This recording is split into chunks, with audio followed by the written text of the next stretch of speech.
ፖሊሲዎች ሲፋለሙ፣ አማራጮች ሲሞገቱ፣ እኛ የህዝብ ጥያቄዎችን አንስተን የፓርቲዎችን አቋም ስንፈትሽ ቆይተናል።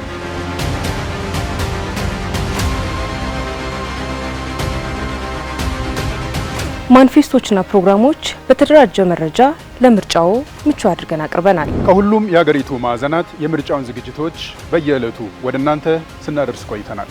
እኛ መረጃዎችን አቅርበንልዎታል። አሁን ግን የሀገር ኃላፊነት አሻራውን የሚያሳርፉበት ቀን ደርሷል።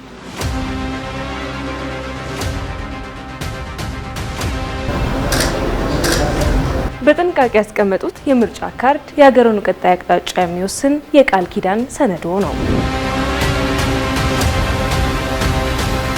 አሁን የኛ የቅድመ ምርጫ ዝግጅቶች ተጠናቀዋል።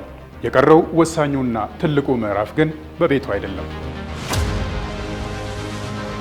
ድምፁ እንዳይባክን ካርዶን በአግባቡ ይጠቀሙበት። ኢትዮጵያ ትመርጣለች፣ ታሸንፋለች። ድምጾ ሀገር ይገነባል።